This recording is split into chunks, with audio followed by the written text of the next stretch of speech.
नमस्कार, स्वागत है आप सभी का देश देशांतर में। मैं हूं प्रीति सिंह। गृह मामलों के विभाग संबंधित संसदीय स्थायी समिति ने महिलाओं और बच्चों के खिलाफ अत्याचार और अपराधों से संबंधित रिपोर्ट पेश की है।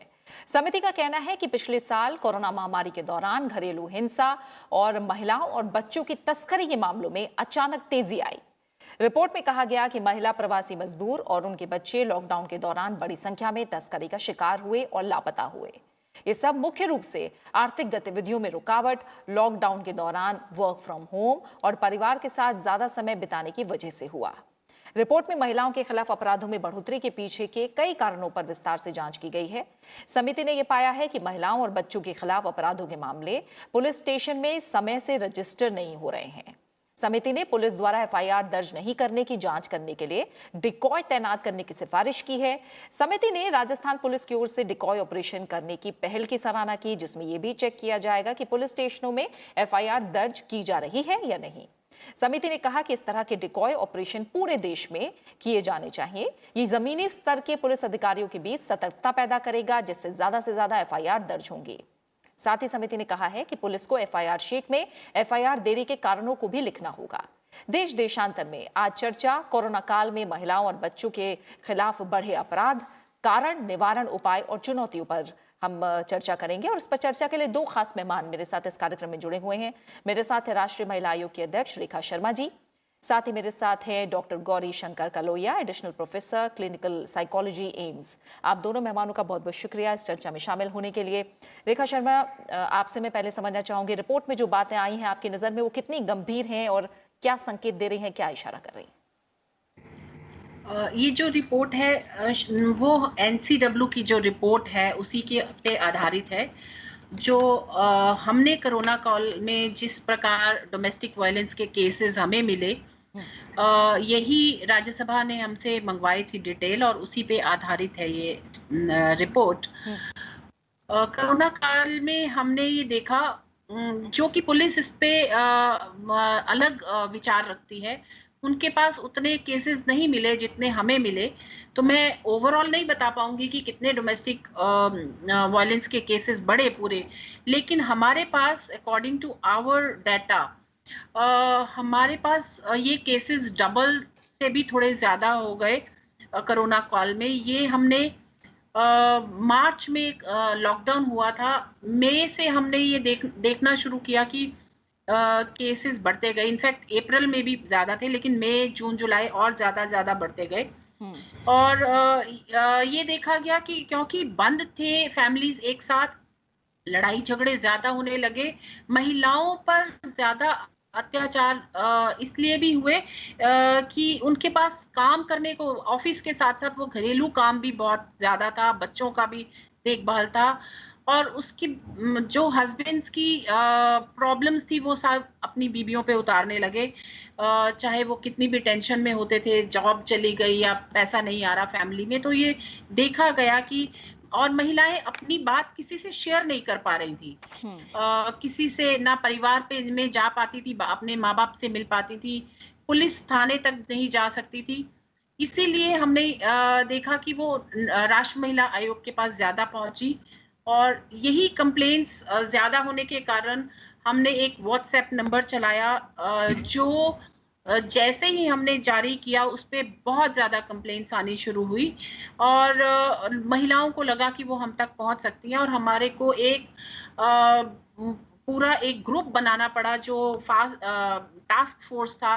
वो दिन रात महिलाओं के साथ काम कर रहा था, और इसी कारण हम इतने ज्यादा तादाद में, इवन लॉकडाउन में भी इतने ज्यादा तादाद में जो केसेस आए उन पे हम काम कर सके। बिल्कुल। डॉक्टर कलोया, जो ये रिपोर्ट है समिति की और जैसी जानकारी अभी हमें रेखा शर्मा जी ने भी दी है, वो कोरोना काल में खास तौर से महिलाओं और बच्चों के खिलाफ बड़े अपराध की तरफ इशारा कर रही हैं। कोरोना काल में बड़े अपराधों के पीछे आपकी नजर में एक मैं मनोवैज्ञानिक के नजरिए से अगर समझूं तो आपको क्या वजह लगती हैं? एक्चुअली जो मैडम ने कहा वो एकदम सही है, क्योंकि जो अपराध होते हैं वो कई तरह के होते हैं। केवल मारपीट ही अपराध में नहीं है, कई तरह के जैसे मनोवैज्ञानिक तरीके से भी अपराध होते हैं, जैसे बात बंद कर देना, खाना नहीं खाना या खाना नहीं खाने देना, रुकावट डालना, अब फ़ोन पे अपने घर वालों से बात कर रही है महिलाएँ, तो उस पे रोक-टोक करना। तो ये कई तरह से माने छोटी-छोटी चीज़ें हैं, जो महिलाएँ सामान्यतः दूसरों के साथ शेयर नहीं करती, बताती नहीं उन्हें, क्योंकि ये इतनी छोटी बात लगती है। लेकिन ये एक तरह से इसको आप ये बोल सकते हैं कि इमोशनल अत्याचार जैसा ये होता है महिलाओं के साथ। तो कोरोना काल में हुआ क्या, जो जैसे जो लोग सुबह काम पे चले गए, शाम में आए, 2-4 घंटे आपस में बिताए, अब ये पूरे दिन सब इकट्ठे रह रहे हैं। तो कुछ जैसे मर्दों में कुछ ये टेंडेंसी होती है और औरतों में भी होती होगी कि जैसे का अपने आप को मालिक समझना कि मैं घर का मालिक हूँ, सारी चीज़ें मेरे हिसाब से होनी चाहिए। 2-4 घंटे तो वो चीज़ें मैनेज हो जाती है। पूरे दिन उस दूसरे के हिसाब से चीज़ों को करना बड़ा मुश्किल होता है। फॉर एग्ज़ाम्पल जैसे कि वो महिला घर में है और काम पे भी जाती है, तो उसे पता है कि सुबह टिफ़िन वग़ैरह बनाना है, फिर आके शाम का डिनर वग़ैरह बनाना है, दिन में अपना काम करना है, तो वो अपने प्लानिंग के हिसाब से करती है। अगर उसमें रोक-टोक हो, तो ये बहुत मुश्किल हो जाती है, क्योंकि समय कम होता है, काम ज़्यादा होता है। तो जो ख़ास करके जो वजह देखी गई है, मनोवैज्ञानिक वजह जो देखी गई है, एक तो लोगों में अपने पावर को शो करने की इच्छा होती है, तो वो कमज़ोर पे दिखाते हैं अपने पावर को, ठीक है? तो अभी भी घरों में महिलाएँ कमज़ोर समझी जाती हैं, मर्द एटलीस्ट मानते हैं कि वो हम ऊपर हैं थोड़ा और वो नीचे हैं। हालाँकि काफ़ी मर्द हैं जो अब इक्वल समझते हैं। तो अगर मर्द में ये समझ है कि हम सुपीरियर हैं और सामने वाला कमज़ोर है, तो निश्चित रूप से वो अपने पावर को यूज़ करेगा उसके साथ। तो कोरोना काल में ये चीज़ काफ़ी ज़्यादा देखी गई है। दूसरी चीज़ जैसे जो मैंने कहा कि महिलाएँ अब बात नहीं कर पाती, है ना? क्यों? वो मर्द हमेशा घर में है, मायके करेगी तो वो कहेंगे कितना बात करती हो, भाई से करेगी तो अभी तो कल तो बात की थी तुमने। तो देखा जाए तो काफ़ी तरह की बंदिशें उनकी स्वतंत्रता पे और जो उनकी एक दिनचर्या थी, उस पे लग गई। तो वो जो बंदिशें लगी उसकी वजह से किसी के ऊपर भी, मर्द हो या औरत हो, अगर बंदिशें ज़्यादा लगाई जाएँ, तो मानसिक लक्षण आने लगते हैं। जैसे एंग्ज़ायटी के लक्षण, चिंता के लक्षण, अवसाद के लक्षण, डिप्रेशन के लक्षण, ये वाली चीज़ें शुरू हो जाती हैं। और अगर ये लक्षण शुरू हो जाएँ, तो बंदा रिटेलिएट नहीं कर पाता। जी। जैसे अगर अवसाद के लक्षण शुरू हो गए महिला में, तो अब उसके साथ शारीरिक रूप से भी अत्याचार हो रहा है, तो वो बहुत ज़्यादा उस पे विरोध नहीं कर पाती हाँ, है। ठीक क्योंकि है। कहीं न कहीं इस जैसे अवसाद की बीमारी में ऐसा होता है, महिला को लगता है कि शायद मैं ठीक नहीं हूँ, मेरे में गड़बड़ी है, मेरे में कमी है। तो इस वजह से वो उसके साथ जो भी अत्याचार हो रहा है, चाहे वो इमोशनल हो, फिज़िकल हो, मनोवैज्ञानिक तौर पे हो, फाइनेंशियल हो, है ना? वो उसका विरोध नहीं कर पाती ठीक और कहीं न कहीं वो एक्सेप्ट कर लेती है उन है। चीज़ों को। तो ये सारी चीज़ें असल में देखा जाए तो अपराध को और जी, बढ़ावा देती है। बिल्कुल। और मर्दों को ये समझ में नहीं आता कि ये अपराध है। ये ठीक है। अपराध की श्रेणी में आती है ये इसके चीज़ें। बारे में मैं थोड़ा और समझूंगी आपसे डॉक्टर कलोहिया।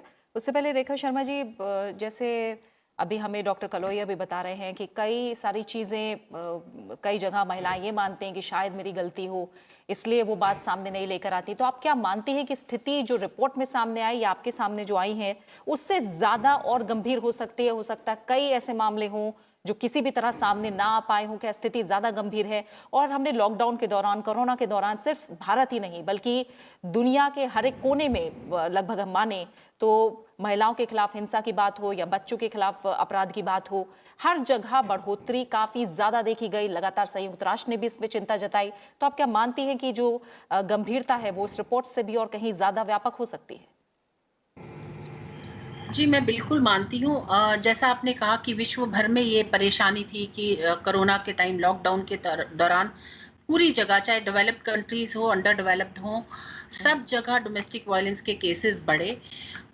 भारत में कोई भी महिलाओं के खिलाफ कोई भी अपराध हो, उसकी रिपोर्टिंग बहुत कम है। ये मैं मानती हूँ कि महिलाओं को अपने राइट्स का नहीं मालूम और उनको पता ही नहीं है। दूसरी चीज, परिवार खुद डिस्करेज करते हैं महिलाओं को रिपोर्टिंग करने से, चाहे वो किसी भी प्रकार का अपराध हो। अगर आप रेप जैसे सीरियस केसेस भी देखें तो उसमें भी परिवार कहते हैं कि नहीं, इज्जत बनी रहे, तुम बाहर जाके रिपोर्ट नहीं करो। तो ये तो एक डोमेस्टिक वायलेंस है जो सीधा सीधा परिवारों के ऊपर ही आरोप लगता है कि परिवार के मेंबर्स ही डोमेस्टिक वायलेंस करते हैं, तो उस पे तो बहुत ज्यादा डिस्करेजमेंट होता है। दूसरी बात, हमारे यहाँ महिलाएं जो हैं सेल्फ सफिशिएंट नहीं है, अपने पाँव पे नहीं खड़ी हैं। उनको बहुत ज्यादा डर है कि अगर वो रिपोर्ट करेंगी तो उनका हस्बैंड घर से बाहर निकाल देगा, वो अपने बच्चों को कैसे देखेंगी, अपने आप का ध्यान कैसे रखेंगी। फाइनेंशियली इंडिपेंडेंट ना होने के कारण भी महिलाएं रिपोर्टिंग नहीं करती हैं, और ये मैंने खुद ने भी ऐसे केसेस देखे हैं। महिलाएं कहती हैं कि आप काउंसलिंग कर दें, मेरे हस्बैंड को समझा दें, समझाने के बाद भी ठीक नहीं होती है तो वो एफआईआर नहीं करना चाहती हैं, क्योंकि उनको लगता है एफआईआर जैसे ही होती है पुलिस के पास ये केस गया, मेरे परिवार वाले मेरे अगेंस्ट हो जाएंगे। और कई जगह तो माँ बाप खुद भी डिस्करेज करते हैं और ये कहते हैं कि अब आप तुम्हारी शादी हो गई। एक ये बहुत बड़ा रीजन है जो महिलाएं नहीं जा पाती हैं, जो शुरू से बच्चियों के दिमाग में ये बैठा दिया जाता है कि तुम्हारा परिवार अब वही है जहां तुम शादी होके गई हो, तुम वापस नहीं आ सकती क्योंकि ये परिवार अब तुम्हारा नहीं है, जहां तुम्हारी शादी हुई है वही तुम्हारा परिवार है। तो वो कहाँ जाएंगी, काम वो करती नहीं है, अपना माँ बाप उनको स्वीकार नहीं करते वापस, तो उनको लगता है मैं कहाँ जाऊंगी, तो मार खा के भी वो चुप रहती हैं। और ये पीढ़ी दर पीढ़ी चलते आ रही है। माँ खाती है और बच्ची देखती है माँ को पिटते हुए, तो वो सोचती है नॉर्मल लाइफ है। शायद ऐसा ही होता हो, सॉरी बोल लेते हैं पापा सुबह और फिर दोबारा से ये शुरू हो जाता है काम। तो मुझे लगता है कहीं ना कहीं मानसिक सोच में भी जो महिलाओं के, वो वॉयलेंस को वॉयलेंस की तरह लेती ही नहीं है। बहुत जरूरी है कि आज हम महिलाओं को ये बताएं कि एक थप्पड़ भी वॉयलेंस है, या एक जोर से गुस्सा करना, गाली निकालना भी वॉयलेंस है। आप सिर्फ गुस्सा ही नहीं करें, आपको फाइनेंशियली सपोर्ट नहीं कर रहा हस्बैंड, आपको खाने के लिए नहीं दे रहा है, या बातचीत ना करके भी, बंद करके भी एक मानसिक उत्पीड़न है। ये सारी बातें बताना बहुत जरूरी है, महिलाओं तक बात करनी बहुत जरूरी है, और उनको अपने राइट्स, लीगल राइट्स क्या है, लीगल रिकोर्स क्या क्या है, कहाँ कहाँ वो जा सकती हैं, ये बताना बहुत जरूरी है। हम एनसीडब्ल्यू में ये लीगल अवेयरनेस प्रोग्राम्स कर रहे हैं नालसा के साथ मिलकर, नेशनल लीगल सर्विस अथॉरिटी के साथ मिलकर। पिछले साल हमने इवन लॉकडाउन के दौरान भी 8 स्टेट्स में हर डिस्ट्रिक्ट में ये किया, और अब हम आने वाले साल में पूरे देश भर में चाहते हैं कि छोटी से छोटी जगह भी ये लीगल अवेयरनेस प्रोग्राम करें, ताकि महिलाओं को पता हो कि वो इस वायलेंस के अगेंस्ट कैसे आवाज उठा सकती हैं। ठीक है डॉक्टर कलोहिया, एक जो आप मानसिक सेहत कह लें, मानसिक अवस्था कह लें, फिर आगे जाके डिप्रेशन की बात जो आपने कही, मैं समझना चाहूंगी थोड़ा, एक जो प्रताड़ित हो रहा है वो महिला हो या बच्चे हो, और एक जो प्रताड़ना दे रहा है उसका भी कुछ कोई मानसिक अवस्था और मानसिक सेहत है जिसके ऊपर असर पड़ा है और इसलिए वो इस तरह से बिहेव कर रहा है। तो क्या ये कहीं ना कहीं ये साइकिल चलता चला जाता है कि एक दबता है और एक कहीं ना कहीं प्रताड़ना कर रहा है, इसलिए उसे कुछ नहीं कहा जा रहा है या उसके खिलाफ शिकायत नहीं आ रही? मैं थोड़ा दोनों की मानसिक सेहत को लेकर, मानसिक अवस्था को लेकर समझना आपसे चाहूंगी कि क्या कारण है जो ये दोनों तरफ पे अगर हम बात करें तो एक दूसरे को हम कहें कि ये अपराधों का चक्र चलता चला जाता है। हाँ, ये आपने सही बताया, ये चक्र के जैसा ही होता है। जैसे लॉकडाउन की बात लें तो काफ़ी सारे लोगों के रोजगार चले गए या वेतन आधा कर दिया गया उनका, तो वो एक फ्रस्ट्रेशन पैदा करता है। ठीक है, वो फ्रस्ट्रेशन कहीं ना कहीं निकालेगा बंदा। हमें समाज में शुरू से ही सिखाया गया है कि अगर गुस्सा आता है तो उसे निकाल दो कहीं, है ना, जबकि इसकी ज़रूरत नहीं, निकालने की ज़रूरत नहीं, हमें उसे समझने की ज़रूरत होती है। अगर हम फ्रस्ट्रेटेड हैं तो हमें समझने की ज़रूरत है कि मैं क्यों फ्रस्ट्रेटेड हूँ, न कि उसको निकाल के शांत करना अपने आप को। ठीक है, तो होता क्या है कि अब निकालना है हमें, तो हम किस पे निकाल सकते हैं? बच्चे सॉफ्ट टारगेट हैं, औरतें, घर में महिलाएं सॉफ्ट टारगेट हैं, तो हम उन पे निकालते। बच्चे जनरली रिटेलिएट नहीं करते काफ़ी समय तक, बाद में करना शुरू करते हैं।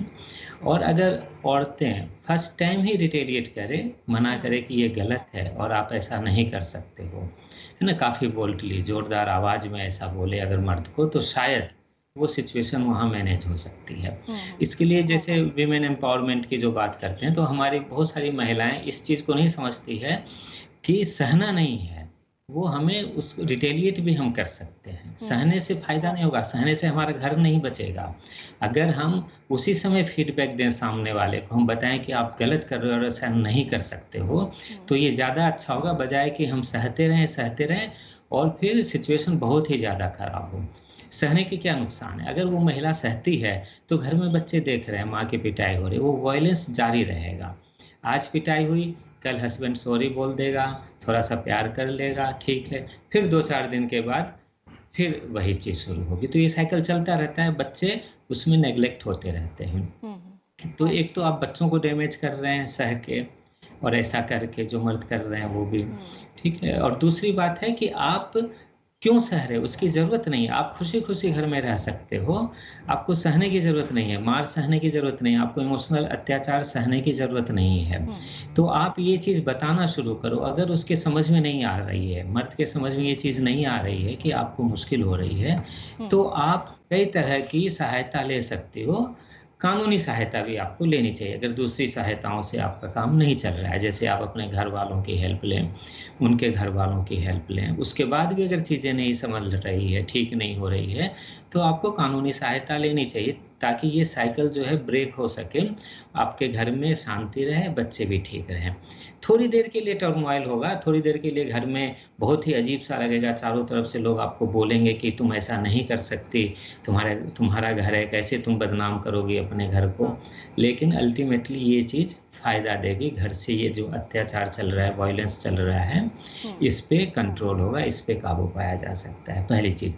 दूसरी चीज़ है, जैसे मैंने फ्रस्ट्रेशन कहा, ऐसे ही कई तरह की चीज़ें हो सकती हैं। जैसे मानसिक स्वास्थ्य अगर ठीक नहीं है, तो चिड़चिड़ापन काफ़ी रहेगा मर्द में, जिसका भी नहीं है, ठीक है? तो उस चिड़चिड़ेपन की वजह से अगर उसकी किसी भी चीज़ में रोक-टोक की जाए, तो उसे एकदम से गुस्सा आता है और वो बंदा वायलेंट हो जाता है। तो यहाँ भी महिलाएँ सह लेती, सहने के बजाय उसको हेल्प लेने की ज़रूरत है, मनोवैज्ञानिक हेल्प की ज़रूरत है। उसे किसी मानसिक अस्पताल में ले जाके, या किसी भी जनरल हॉस्पिटल में जहाँ पे मानसिक रोग विभाग है, वहाँ ले जाके बात कर सकते हैं कि भाई हम लोगों में ऐसा चल रहा है, मारपीट होने लगी है घर में। तो उस पे काफ़ी हद तक उनकी सहायता हो सकती है इस एस्पेक्ट को लेके हुए। तीसरी चीज़ है बच्चों में टाइम देना। बच्चों में क्या टाइम देना, ये नहीं कि पढ़ो। बच्चों के साथ थोड़ी देर खेलना, उनके साथ बात करना, उनकी परेशानी को समझना, उन्हें कैसा लग रहा है, घर में वो बंद हैं, दोस्तों से नहीं मिल पा रहे हैं। ये सारी चीज़ें अगर आप नहीं करेंगे तो बच्चे भी परेशान होंगे, बच्चे इरिटेट होंगे, वो आपको डिस्टर्ब करेंगे, आप बच्चों की पिटाई करेंगे। तो ये एक तरह से ये साइकिल सा चलता रहेगा। तो इसको ब्रेक करने की ज़िम्मेदारी घर के सभी लोगों पे है, स्पेशली महिलाओं पे है, जो इनको ये समझना होगा कि हमें क्राइसिस में हेल्प लेनी चाहिए, इसमें कुछ भी गलत नहीं है। बिल्कुल। रेखा शर्मा, आप जब हम इस रिपोर्ट को देख रहे हैं तो इसमें कई सारी ऐसी सिफारिशें भी की गई हैं, कई सारे उपाय अपनाने की बात भी की गई है, और ये जाहिर तौर पर कहा गया है कि ऐसे मामलों में जो पीड़ित हैं और उनके परिवार को न्याय मिलने में देरी होने या नहीं मिलना, इसका एक बहुत बड़ा कारण है। और हम समझ रहे हैं कि लगातार अलग अलग सरकारों की तरफ से, चाहे हम राज्य सरकारों की बात करें, केंद्र में बात करें, लगातार कोशिशें हो रही हैं कि जो शिकायत है वो जल्दी दर्ज हो और साथ ही उनका निपटारा भी जल्दी हो। लेकिन आपको क्या लग रहा है ज़मीनी स्तर पर और क्या ऐसी समस्याएं हैं जिन पर ध्यान देना चाहिए? और साथ ही इसमें कई ऐसे सिफारिश की गई हैं कि ऑनलाइन पंजीकरण की व्यवस्था विकसित की जाए, उसे बढ़ावा दिया जाए। साथ ही तमाम ऐसी योजनाएं हैं महिलाओं से जुड़ी हुई जिन्हें भी और मजबूत और जारी रखने की बात कही गई है। तो इन सिफारिशों पर, इन उपायों पर आप क्या कहेंगी? देखिए, सबसे पहले मैं कहूँगी हमारे यहाँ पुलिस का जेंडर सेंसिटाइजेशन करना बहुत ज़रूरी है। जो महिलाएं जाती भी हैं शिकायत करने, पुलिस की खुद की सोच जो है वो ऐसी है कि ये ज़रूर गलत कह रही है। सबसे पहला इंस्टेंस उनको यही लगता है कि ये महिला झूठ बोल रही है। वो वहाँ से दोबारा महिला जाना ही नहीं चाहती पुलिस स्टेशन में, एक बार अगर उसको डिस्करेज कर दिया जाए और उसकी देखा-देखी बाकी महिलाएं भी नहीं जाती। तो बहुत ज़रूरी है कि पुलिस का जेंडर सेंसिटाइजेशन किया जाए और इस पे हम भी काम कर रहे हैं। मिनिस्ट्री भी इसको देख रही है। बहुत सारी चीजें हैं जो अभी इस पे काम हो रहा है कि इनको सोच कैसे बदली जाए, क्योंकि पुलिस भी समाज का ही हिस्सा है, वहां पे भी जो आते हैं, और समाज की सोच बदलने की जरूरत है महिलाओं के लिए। दूसरी चीज, हमें काउंसलिंग जो वर्ड है ना, ये हमारे यहाँ बहुत इजीली नहीं लिया जाता। जैसे डॉक्टर साहब अभी बोल रहे थे कि जाना चाहिए हॉस्पिटल में, यहाँ पर जैसे ही कहा जाता है कि काउंसलिंग की जरूरत है, उनको लगता है कि मानसिक रोग है, ये बहुत बड़ी चीज है और ये टैबू है, इसके लिए परिवार में बात नहीं हो पाती। महिलाएं क्या कहेंगी हस्बैंड को, खुद भी नहीं महिलाएं जाती अगर उनको जरूरत हो काउंसलिंग की, और काउंसलर्स अवेलेबल भी नहीं है। तो हमें इजीली ऑनलाइन काउंसलिंग जरूर मिलनी चाहिए महिलाओं को।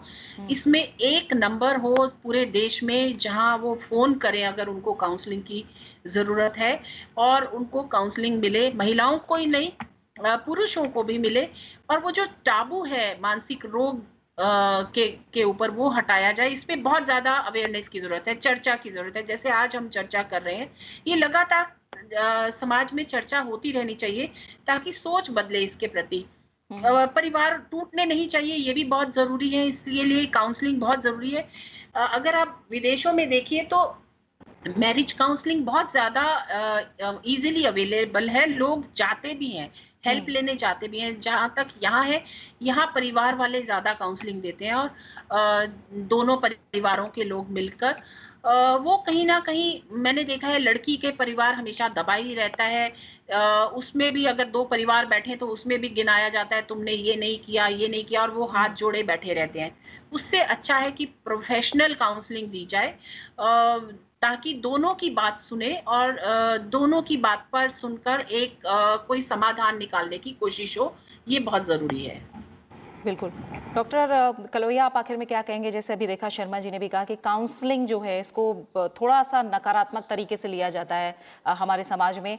कैसे जो काउंसलिंग है और साथ ही जो मानसिक स्वास्थ्य के लिए एक तरह से हम कहें चिकित्सा या डॉक्टर, वो सभी के लिए अवेलेबल हो, और मैं कहूँगी कि बहुत सस्ती दर पर भी अवेलेबल हो। ये कितनी बड़ी चुनौती है और इसके लिए क्या किया जा सकता है?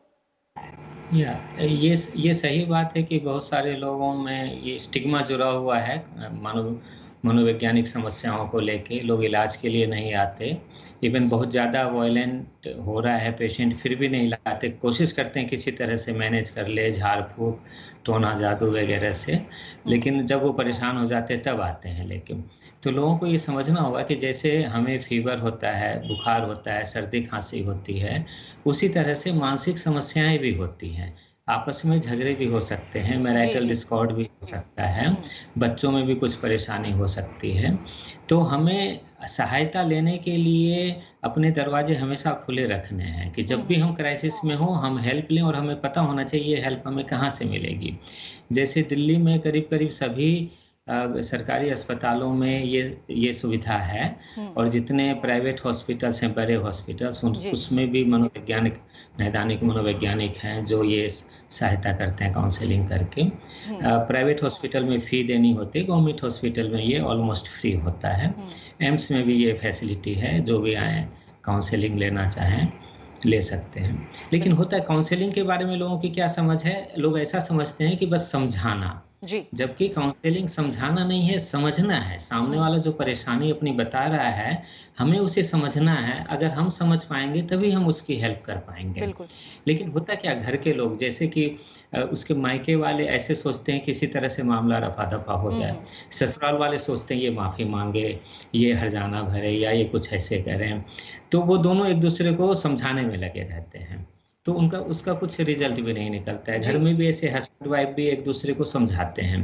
तो हमें एक दूसरे को समझाने के बजाय जब भी हमें लगे कि हमारे बीच में कुछ परेशानी है, तो हमें हेल्प लेने के लिए आगे बढ़ना चाहिए।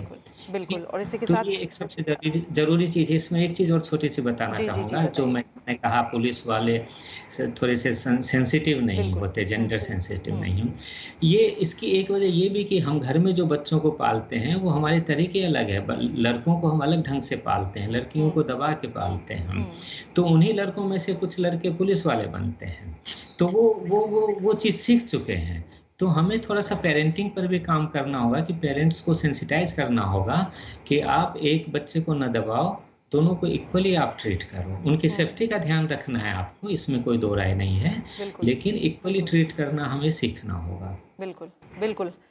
इसी के साथ समय की कमी है, समय पूरा हो रहा है। डॉक्टर कलोहिया, आपका बहुत बहुत शुक्रिया। रेखा शर्मा जी, बहुत बहुत शुक्रिया देश देशांतर में वक्त निकालने के लिए, इस कार्यक्रम में शामिल होने के लिए। तो जाहिर है कोरोना महामारी का जो सबसे बड़ा खामियाजा है महिलाओं और बच्चों को उठाना पड़ा है।